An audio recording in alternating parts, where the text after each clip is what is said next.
Good morning. Welcome to the DFS Early Bird presented by Yahoo.com. Riding solo today, Dave Lochran at Laffy_D on Twitter. So we had a bit of a mix-up on the roster. Dan Strafford's traveling somewhere. Josh Ingleman was supposed to cover for him, but Josh puts in too much work. He's got a fever. He got sick. So we're going to give Josh some rest. Here's what we're going to do. We're going to take a quick look at pitchers, give you our best breakdown there, really set up the foundation for Monday's, I believe, nine-game slate, and then take a quick jog through the positions and hit a couple top stacks afterwards. We'll keep it simple here on the Early Bird. Before we do, though, just want to point out Yahoo.com sponsoring the Early Bird. And if you have yet to check it out, and you're someone who is listening to the show, doesn't love the idea that there's 150 max entry in a lot of these big tournaments, wants to have more of a level playing field, and maybe you don't have time to run crunches every day, 150 lineups. Maybe you don't want to. Well, Yahoo is a perfect site for that from a DFS standpoint. 10 max entries on a lot of these, no more than that ever. Of course, you're not getting the $50,000, $100,000 to first place, but still solid prize pools each and every night for NBA, for MLB specifically, now that the season's in full swing. So that's yahoo.com. Check them out. Proud sponsor of the Early Bird. Almost said the Deeper Dive. They're that too, but the DFS Early Bird. And a lot of their contests have minimal or no management fees at all, which is also another nice little perk there to play over at Yahoo. So that's yahoo.com. Let's jump into it. 9 games here and a lot of quality pitching options. Not all of them at the top either. We've got a few down at the bottom that make a whole lot of sense that I don't think we should ignore. We talked about Lucas Giolito on the podcast. I believe it was Friday's show. He wasn't great, but we talked about the upside there, the potential blow-up spot as well. He gave up 4 earned. He struck out 6, went 5, finished with 13 fantasy points. Not going to kill you, but I had some lineups that cashed pretty high up with Giolito at such a cheap price point. There are 1 or 2 of those guys today where you look at them and say this could be terrible or this could be a really solid pitching option. It's super low ownership, so we'll get to them. But we'll start up top. Trevor Bauer against Seattle. The Mariners are smoking the ball right now. There's no 2 ways around it. But Trevor Bauer also looks like the best pitcher in the league. I mean, this guy, a legitimate Cy Young candidate. Through his first 3 starts, there's no question that he looks as good, if not better, than any pitcher in the league. Sure, you can throw Blake Snell into the mix and a few other, but Trevor Bauer can go toe-to-toe with any of them right now. He gave up 4 runs in that last start. It was a rough one. But prior to that, he tossed 7 innings in 2 straight starts, allowing 1 combined run with 17 strikeouts. Seattle's a good team, but he's probably going to face around 6 righties, maybe 5 righties. He's got a ridiculous, since the start of last season, 15.6% swinging strike rate against righties. It's up around 17% this season, but still gets good strikeout numbers, good enough strikeout numbers on lefties to where even though this might be a difficult matchup on paper, Trevor Bauer is still more than capable of producing strong numbers. I don't think he's a must-play here, and ownership will impact this for sure. But there's nothing about Trevor Bauer that doesn't scream upside. I mean, that's really what it comes down to. Higher K rate versus righties for sure. So the lineup could have something to do with it. The more righties, the better for Bauer. But last year, 29.5% strikeouts against lefties, 32.1 against righties, and 0.5 home runs against lefties, 0.4 against righties. Really solid numbers against both of them from both sides of the plate. So Bauer is relatively expensive, but you look at his price point on some sites, and I actually think Bauer's underpriced. Really depends. I mean, the way I see it is the ceiling here is just markedly higher than almost any other pitcher on Monday's slate. So that's something in tournaments that you're going to be okay to run with, and I certainly am. On DraftKings, $10,400 for a guy that in 2 of his first 3 starts has dropped 30+ fantasy points. There's nothing wrong with that. Actually, I see him being pretty cheap, given what he's capable of doing. $55 on Yahoo. Aaron Nola's $53 though. I mean, with the way Nola has struggled to start the year, give me Bauer here all day long. Give me Bauer over Noah Syndergaard, who's facing the Phillies. He's $51 on Yahoo, and Clayton Kershaw's $50. So who's coming off the DL, making his first start of the season. He threw 81 pitches in a minor league tune-up start, but who knows how far Dave Roberts is going to go? Who knows if he's going to be rusty, even against a struggling Reds team? I mean, there's too many question marks surrounding Clayton Kershaw, especially knowing that his velocity has been concerning for a little while now. Look, I still think he can reinvent himself and be a strong pitcher because he's one of the best pitchers, to ever play in the game. One of the best in my generation for sure, maybe the best. But I can't go to him. I have to take a wait and see approach here. And look, the wait and see approach isn't always the best way to go about things. Sometimes you want to get on board before everybody else, but I don't think you need to do that with Kershaw at his price. He's 10-8 on FanDuel. He's 50 even on DraftKings. On Yahoo, and on DraftKings 9,800 isn't bad, but Bauer's only 10-4. So give me Bauer over Syndergaard, Kershaw, and Nola. Aaron Nola has struggled mightily here. He's allowed 5 home runs over his last 2 starts. He's had a couple really bad trouble innings. And in his first start, when he didn't look terrible, he still walked 5 batters. He struggled with his command. His changeup's been flat. His off-speed stuff's been getting hit. That's concerning to me. I need to see that change. Hopefully it's just bad luck. And he has run into a couple tough matchups, Atlanta and twice against Washington. But right now, Aaron Nola is scaring me a little bit, along with the rest of this Phillies pitching staff. Luis Castillo against the Dodgers. The guy's got really solid stuff, and we know that. We knew it heading into last season, and he didn't live up to the hype. He still came in with he still finished the season with a near 14% swinging strike rate. This year, it's at 16.7%. A monster number through his first 3 starts, and he has looked outstanding. 7 innings, 5 2/3 innings. He's allowed 0 runs, 1 run, and 1 run. No home runs in any of them. He's got 8 or more strikeouts in all 3 starts. He faced Miami, Milwaukee, and Pittsburgh, though. I mean, if you're looking for tournament upside, I get Luis Castillo here. I understand that. But in the same breath, it's a tough matchup for him. Lefties have undoubtedly given him trouble. So if there's ever a spot where Luis Castillo, I don't want to say comes back down to earth, because I do believe the kid's got really good stuff. But if there's ever a spot where he hits a speed bump, has a hiccup, this could be it. Now, look, he's a 96, 97 mile per hour fastball guy. He's got a changeup this season that has a whiff rate of 34%. He's thrown the pitch 84 times. He's gotten 29 swings and misses on it. It's been a crazy pitch, and it's great because he can use it against opposite-handed hitters. It's solid. I worry about the matchup, no question, but the more I look at it, maybe it does make sense to consider Luis Castillo as a strong tournament play. I'm not going there in cash because you're not getting him at a discount. He's not cheap. But right now, the Dodgers have a 3.9 run implied total. It's not high at all. And Castillo's 44 on Yahoo, so you're getting him at a big discount from the top-priced guys. 88 on FanDuel is solid. 95 on DraftKings, a bit tough. But like I said, I'm willing to change my tune there just because of how nasty his numbers have been. And in baseball, anything can happen when a pitcher's got his stuff working for him. Oftentimes, they're going to get the better end of the battle when they come out on the other side. But you also have Joey Lucchesi going up against the Rockies, who have been dismal to start the year. They've been terrible, whether it's against lefties or righty, and they're still not coming back to Coors Field. This is always a team that struggles outside of Colorado. They're going to Petco Park. Lucchesi will face a good amount of righties here, but he's got the stuff to set him down. You could see a 8 strikeout, 6 inning, 1 run performance from Lucchesi here. You'd like more at his price, but I still think Lucchesi's in a high upside spot. And I prefer him over guys like Freddie Peralta, who outside of one brilliant start has looked pretty rough. That's a mixed bag for sure when you're looking at Freddie Peralta.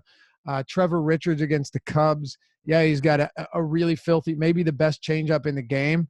And I've liked what I've seen from him. We know that he can get strikeouts. Just don't think I want to pay this much for him here. Plus, the win equity is much smaller given the lack of run support he's probably going to get with this Miami offense behind him. So now we get to some of these 8K and lower. Matt Shoemaker's been phenomenal. And if you know anything about Matt Shoemaker, it is the splitter. The splitter is what makes him move. This is what puts him in fantasy contention every single time. He has blow-up potential, no question. But his splitter, he's thrown 33% of the time. Listen to these numbers. The whiff rate on this pitch is 28%. You look at the raw pitch count, he's thrown it 90 times, has gotten 25 whiffs. It's a silly pitch. He can use it against lefties and righties alike. Minnesota's not a terrible offense. They're pretty aggressive in the strike zone, but I do think that Shoemaker has upside here. And, you know, we're looking for strikeouts. We're looking for the ability to rack up Ks. And I definitely think he can do it against Minnesota. Certainly not a necessity, but a fine play. Yu Darvish is another one where this is where you have to ask yourself, what am I looking for from Darvish? You know, he was chalk last time out, seemed pretty wild given his struggles. It seems people want to keep going back to him, and maybe it's because there's this perception that he's too cheap. I don't know. I don't know how you could say he's too cheap right now with the way that he's pitched. You know, he's allowed 3 or more earned in every start, but more so, you had the walk rate, 11 walks over his first 2 outings. He's made it through 5 innings once, and that was 5 1/3 innings. He doesn't have more than 4 strikeouts in a start. You know, it comes a time where you have to ask yourself whether or not Yu Darvish is ever going to be the same pitcher or even close to what he was before. Swinging strike rate against lefties, 11.9%, 11.3 against righties. An expected ISO against righties of 240 so far this year. Granted, it's a small sample size. It's really tough to be able to glean much from what we've seen. All I can say is that with Darvish, there's a lot of unknowns here, a whole lot of unknowns as far as Yu Darvish goes. But he's facing the Miami Marlins. This is a bad Miami Marlins team. Here's an interesting thing, and this is why I think Darvish could be very interesting, but ownership's going to play a huge role because we're going to get to a few more pitchers and a few that we already mentioned at a similar price that could be easy pivots and way less owned. Like I said, Darvish was chalk last game. And I didn't even think that was the greatest matchup, particularly from a strikeout standpoint against the Pittsburgh Pirates. Now he's facing a Marlins team that is striking out at the highest clip against righties this season, 29.3%. Far cry from what we saw in previous seasons. As a bad team, low K rate. Now they're just bad with a high K rate. Collective weighted on base average is 278. Only better than a handful of teams this season, and a 129 isolated slugging mark. That sits down at 27th in baseball. Really bad. Rockies, by the way, dead last, 0.096.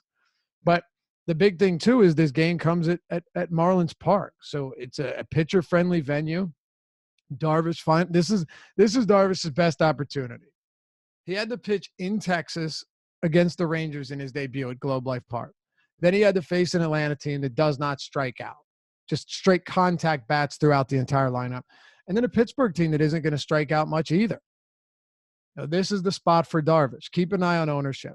Ownership's going to play a huge role here. Because if Darvish is going to be 50% on DraftKings and Yahoo on these 2-pitcher sites, go elsewhere. You know, he might have a strong start, but it doesn't seem likely that Darvish is the guy that kills you if you don't play him. But if he's going to be overlooked because people are fed up with it, I think he'll have ownership. But in the event that he doesn't, and he's 10 or 15, which isn't that high, percent on 2-pitcher sites, I would have no problem getting to Darvish for the first time this season.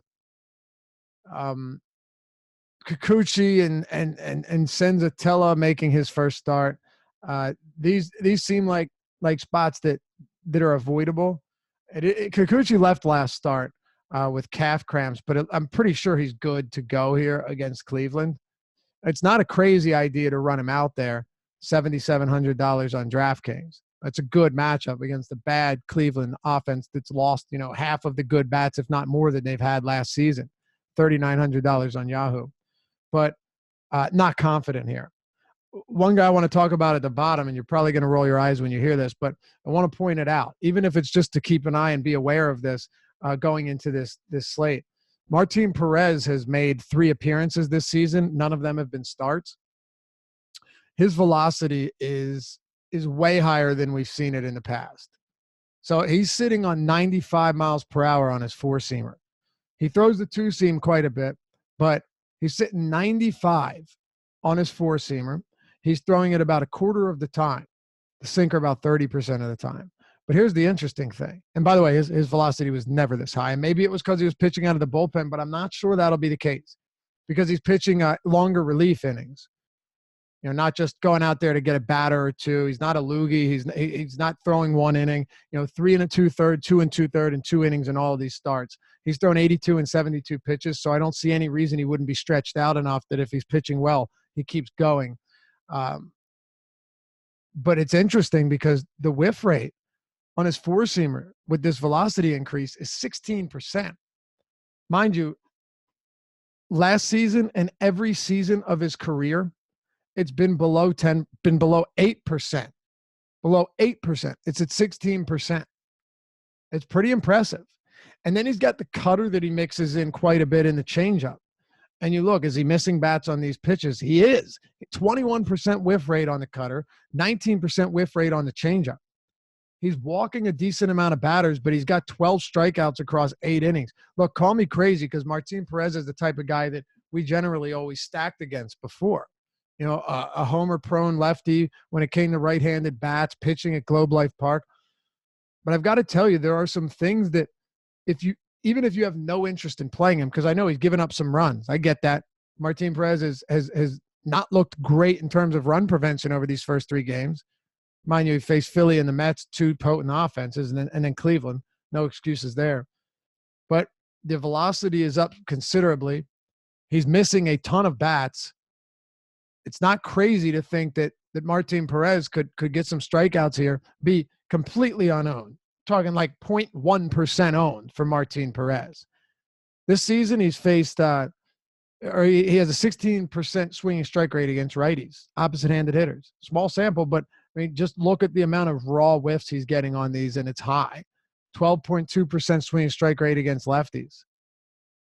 Yeah, it's crazy, but even if you're not playing him, I don't know if I'm going to have much love for Toronto, and my guess is Toronto is probably going to be pretty popular. So it might be a spot to get leverage if you're willing to take the risk. And by the way, while Perez has given up some runs, he has not allowed a home run. So there's one guy to keep an eye on. Consider him. Going through the positions, there are a few pitchers here that I think we should be able to target with some frequency and feel pretty decent about it. Dakota Hudson, though, is an interesting one because he's got to pitch at Miller Park. He's allowed 3 home runs on the season.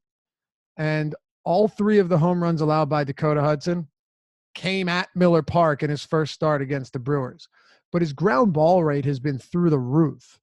So what we're getting from Hudson is a ton of ground balls, and then when he misses his spots, probably home runs. 15% fly ball rate. 15% fly ball rate this season. Really low. But it doesn't mean that those guys can't give up home runs. It just means that, their home run to fly ball rate is going to be way higher because they give up less fly balls, but when they do, they can get hammered. Which means guys like Yasmani Grandal make for a very interesting play here. Switch hitter, but he bats way better from the left side of the plate.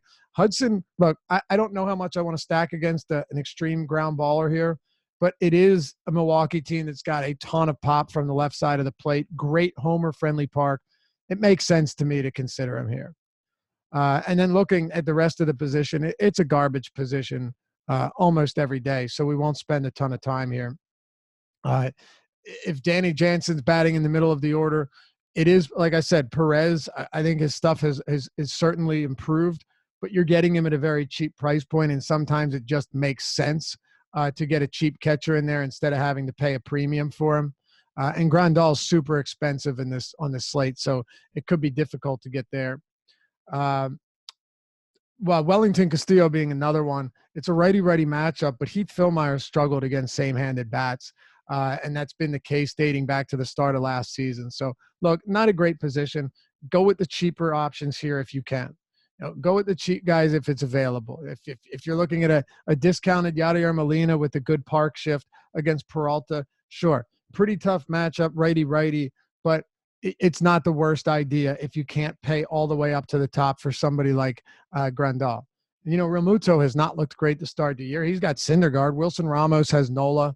I guess if Estudillo's in the lineup, he won't strike out, but he's also, above 4K on DraftKings, which makes it really difficult to get there.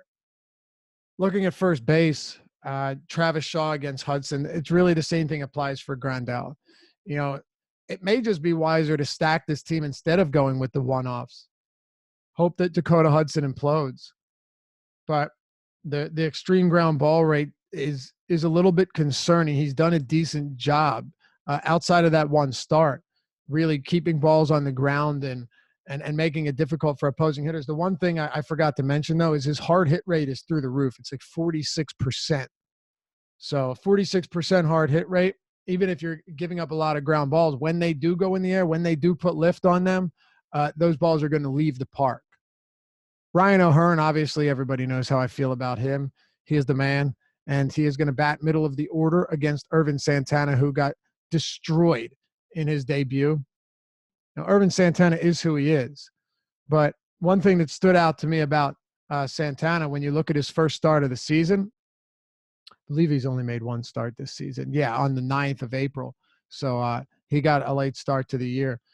Ervin Santana's velocity is down to 90 miles per hour. It was down last year at 89. You're talking 2017, though, it was mid 93, 94. So you've seen a big dip there, which isn't a surprise that you're going to see him struggle and get hit harder on the four-seamer. Lo and behold, the isolated slugging mark against that pitch has been 200 or below anytime from 2017 and earlier. Last year, 378. This year, only one start, but the fastball got hammered for a near 500 ISO. So that pitch really got bludgeoned in his first start. When you're throwing 89-mile-per-hour fastballs over the plate, you're going to have a hard time in this league. So Ryan O'Hearn is a really interesting play here. I like him quite a bit, and you're always going to get him at a nice discount. Max Muncy, Luis Castillo's pitched well, so I think Muncy and a bunch of these Dodger lefties will be pretty under-owned. Guys like Bellinger and Muncy and Seager and Jock Peterson make for really, really nice stacks. That was the same way. I know I talked about this the other day when they faced who was it? Corbin Burns. You know, they had a 4.4 run total to open the slate, and they were pretty much overlooked because Vegas had them, you know, not putting up many runs at all. And I believe they only scored, was it five runs or so? But there a lot of pop came there. There were a few home runs, and those left-handed stacks came through in a big way. Seager, Bellinger, Muncy or Peterson, one of them also had a really strong game. So the lefty-righty matchup here is an interesting one, even if it's at Dodger Stadium. That hasn't held them back whatsoever. A couple other guys here just to touch on before we move to second base. Eric Thames, he probably won't be in the lineup, but if he is, just another power bat here against Dakota Hudson. Anthony Rizzo against Richards. You know, we'll see how he fares against that changeup, but Richards, while he has that one good pitch, he has a really weak fastball. And if you're throwing that fastball and missing your spots, you're going to get trashed. And then lastly, again, will he be in the lineup? I would think so. He certainly should be. But Justin Bour here against Shelby Miller, a.k.a. Shelmy Miller, in Globe Life Park.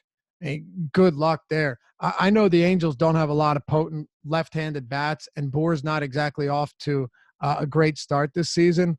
But, man, if you can't remedy your troubles here, I don't know what to tell you.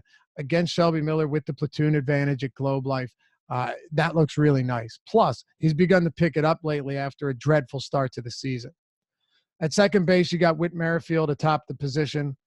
You know, this team, outside of a few bats, Soler, I don't know if Duda would continue hitting for power. He hasn't hit for much this season, but he is supposed to be a power bat. I know Ryan O'Hearn against lefties has some pop. They are really built on speed, especially if you're going to be starting Terrence Gore and Billy Hamilton in the same lineup alongside Whit Merrifield and Mondesi. It's not going to happen every day, but when it does, they're hoping that they can steal bases on you, and that's the way that they can put runs across the plate. Ervin Santana is somebody who earlier in his career allowed a ton of stolen bases, and then that has come down a bit. And last year, mind you, he only pitched like 25 innings or so. And this year he's only made one start, didn't get through the fourth. So it's really hard to gauge that. I think he's still at least easier to steal on than a lot of other pitchers on this slate until he shows me otherwise with actually, you know, a decent enough sample. I'm going to continue to assume that it's an above average, if not at least an average spot. And also, Wellington Castillo is not exactly the guy you want behind the plate as far as catching goes. So Whit Merrifield here, it just continues to be a strong play. Muncy has eligibility here. Mike Moustakas, another one of those lefties against Dakota Hudson. And then you come down a little bit. This is a sketchy one, but I got to point out his price point. Robinson Cano on DraftKings is $3,500. It's against Aaron Nola, but you're giving yourself upside and is still a quality lefty against someone in Nola who has struggled. He's $12 on Yahoo as well. So you're getting a discount from Cano. No question, you're getting a nice discount on him. It's at Citizens Bank Park as well. You know, one of the more hitter-friendly venues in the league. Temperatures will be down a little bit. I think they're going to be in the 50s, but and also really windy. That wind could be blowing out to right center field. Keep an eye on that. You're looking at 20+ mile per hour winds in Philly. Could make a big difference. Big difference in a park that when the wind is blowing, you don't hear this much, but the wind will carry that ball out of the stadium or it'll knock it down depending on which way it's blowing.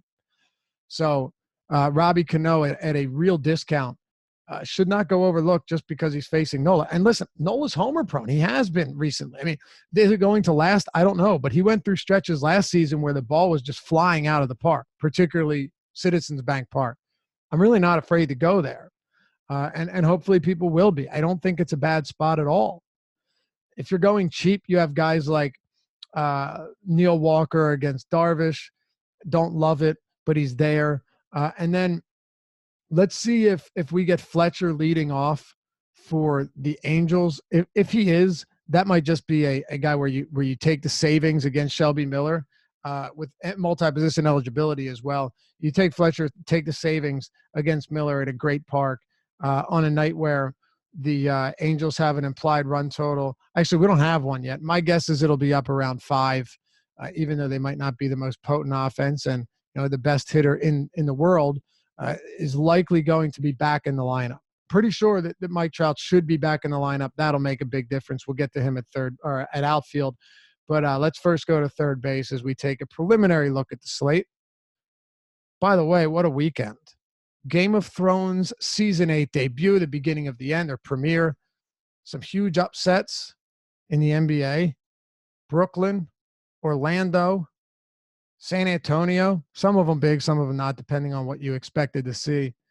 And Tiger Woods, first Masters win since 2005. This was one hell of a weekend. All right, back to baseball. Matt Carpenter against Freddie Peralta. Look, I like Peralta. I just don't think that his out pitch works nearly as well against lefties.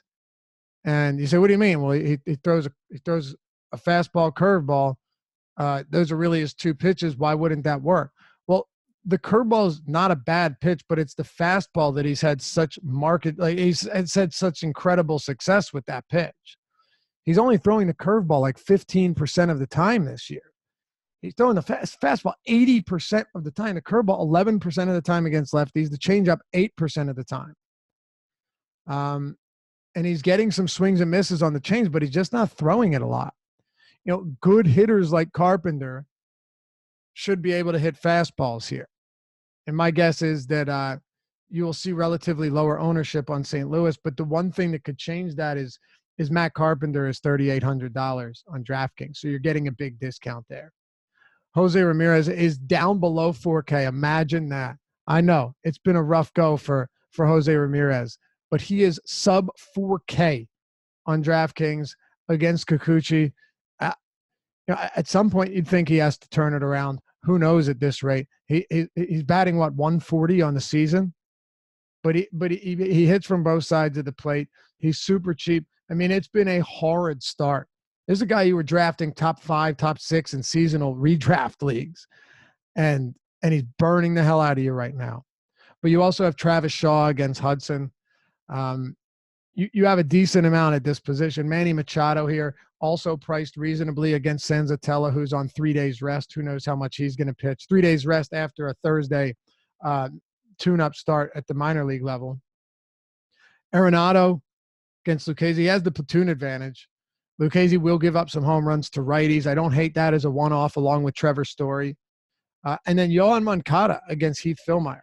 You're going to have to pay for him, but Moncada has seemingly fixed somewhat of that, or partially fixed that hole in his swing. He's striking out less this year, and that's going to make him an entirely different hitter. Shortstop. Talked about Trevor Story. Look, I never hate him in tournaments. This team has really hit terribly as a collective, as a team. But if you're not going to Joey Lucchesi here, I don't think it's crazy that if the Rockies run out a righty-heavy lineup, you get some of these studs in your lineup. Mondesi, Adalberto Mondesi against Santana, though, is a great play. It's just, again, you're going to have to pay for him. You're going to have to pay for him in Merrifield. I'm not saying it isn't worth it. They have a 4.6 run total on the slate, and I think even if it's not a stolen base matchup they love, these guys are going to run no matter what. It doesn't matter. So Mondesi should be able to put strong numbers up here as long as he gets on base. Javi Baez against Richards, okay play, but I don't mind going a little bit cheaper to a guy like Corey Seager against Castillo. I know Castillo's been good, but I like the platoon advantage. I like that Seager remains inexpensive pretty much everywhere, and he's still someone that can hit righties really well. A little bit further down, not the greatest position here. Like I said, I have respect for guys like Shoemaker, a bunch of pitchers that I might not be rostering, but don't want to roster guys against really that much. And depending on your stance on Martin Perez, you may want a bunch of right-handed Toronto bats. I have some trepidation there, just given the fact that his stuff looks different and he's getting a lot more swinging strikes. But who knows? Maybe he gets 8 strikeouts and gives up 4 runs and 2 home runs. I don't know. It's possible. But of course, you have those righties there if you're looking for it. And we'll close it out with the outfield. We'll do a couple stacks and then we'll head out for the day. Hope you guys have a good morning. I don't know what time this is going to be released. It's probably going to be released, before morning, but we'll see. I'm sending it over to Josh, even though he's sick. Christian Yelich against Hudson, another lefty. Mike Trout should be back in the lineup against Shelby Miller. You all know what to do there. I don't need to tell you. I like Jorge Soler as well against Irvin Santana. I have no faith in Santana, especially sitting on an 89-mile-per-hour fastball. I just don't know what the guy has left. Jock Peterson against Luis Castillo. I like them more as a stack. Not sure I want to one-off them here because when Castillo's on, he's really on. And when he's off, you're going to see him giving up a good amount of power. So that's something to consider with teams like the Dodgers. And maybe even with Martin Perez as well. I don't think I want to take one-offs there. But stacking could make sense. And I might be totally wrong, but those numbers definitely tell a bit of a story early on in the season. Noah Syndergaard, if you think there's any speed in the base paths for the Phillies, you can go there. But their offense has been slumping a little bit lately for what it's worth. Not a ton of running on the base paths either. But Noah Syndergaard's still, one of the worst at holding runners in the league. Joey Gallo against Cahill. I didn't mention Cahill here because I like him, but I'm not going to him at Globe Life. If he was a lefty, I would, because the Rangers just can't get any power from the right side. But from the left side, they're super, super potent in Arlington. Just not a spot that I'm looking to target. I think Trevor Cahill could struggle here, even though he's got some good off-speed stuff, can miss bats. If Joey Gallo, gets to him, or even, Mazzara or Chu, Andrews doesn't strike out. They're just a tougher team when you're a righty, a much tougher team. Shin-Soo Choo there as well. I don't hate a stack for Texas. Particularly lefty bats, but I don't hate that. And like I said, if you're looking at Toronto, you have guys like Teoscar Hernandez and Randall Grichuk, who of course has a ton of power. This game's at Target Field. Really, the position's going to give you a lot here. It's super deep on a 9-game slate. That should come as no surprise to anybody. A couple more, and then we'll give our stacks and head out. So one guy that stands out a little bit here is Kyle Schwarber, only because you're getting him at a discount, middle of the order. And again, Trevor Richards has a great changeup, but you can't trust that fastball until he has a fastball that really looks solid. I know he added another secondary pitch over the winter, but you still need to see the fastball get better than better than terrible. Just get better than terrible. And top stacks before we close it out. We don't have implied run total. We don't have run totals yet for, let me pull this up. We don't have them for the Texas game between the Angels and Texas, but I can tell you right now that both of these teams are really solid positions, especially if Trout's back in the lineup. Against Shelby Miller, the Angels aren't generally a team you love stacking, especially not in Anaheim. But here in Arlington, there's no question. I think they'll have 4.95 run total against Miller. Texas, too, against Trevor Cahill, just because of the power they have from the left side. Respect for Trevor Cahill. I don't think this is the spot I want to roster him, though. Although if you see this team, they do strike out. It's not crazy to think that he has the strikeout upside to win you a tournament. It's just he needs to keep the ball in the park. And then you don't have any run total yet for Colorado against Joey Lucchesi. But a couple of teams here to consider outside of the ones we mentioned. Milwaukee. We expressed my concerns with Dakota Hudson, but 3 home runs allowed to the same team in the same park last time he faced them. They are super powerful, great park, and he's giving up a ton of hard contact despite the high ground ball rate. I do really like the lefties here. And you know what? The righties, too, if you're looking to stack them. White Sox against Heath Fillmyer is not a bad spot either. This guy has really labored against righties with plenty of power allowed, and he doesn't miss a lot of bats. And then 2 more here. Kansas City against Santana. I have no faith in Santana to get the job done. Even if it's the Kansas City Royals, I think they have the distinct advantage here. And the last one, it's going to be the Dodgers against Castillo, particularly the lefties. He's been really good. Ownership will play a role here, but my expectation is that with a 4 or 3.9 run total for the Dodgers, Luis Castillo may get some attention, and they probably won't get any. There's just too much pop in these bats, and the price points really are not out of control on most of them. Although you're gonna have to pay, but you'll get some savings with guys like Seager, Jock Peterson's perfectly affordable. Verdugo, if he's in the lineup, is also cheap. So that's what we got for stacks, pitchers, positions, and stacks. This has been the Early Bird. And thanks for hanging out this morning. Hope you guys have a great rest of the day. Of course, we will have a jam-packed schedule today. The strategy show, the deeper dive, live before lock, and a whole lot more. Check it out over there at awesemo.com, on our YouTube page, awesemo_com. And if you're looking to get a 50% discount on your first month subscription at awesemo.com for all of our premium subscription and premium content, use the promo code EARLYBIRD, one word, EARLYBIRD, when you sign up. Select your plan, type in the promo code EARLYBIRD. It is all one word, not two. Get half off your first month of subscription at awesemo.com. You name it, the Fantasy Cruncher add-on, our ownership projections, all of our player projections, articles from myself and Adam Scher and Ben Rasa, premium content for every sport. If they have it, if there's DFS for it, we have it. All of Josh Engelman's content, and of course, Alex Baker, Awesemo himself, his stuff as well, his rankings, the articles that he puts out, and his projections. All of that good stuff at awesemo.com. Just use the promo code EARLYBIRD, one word, to get 50% off your first month. And again, thank you to Yahoo for presenting the Early Bird this morning. We'll catch you back here on the next one. Have a good one, fellas.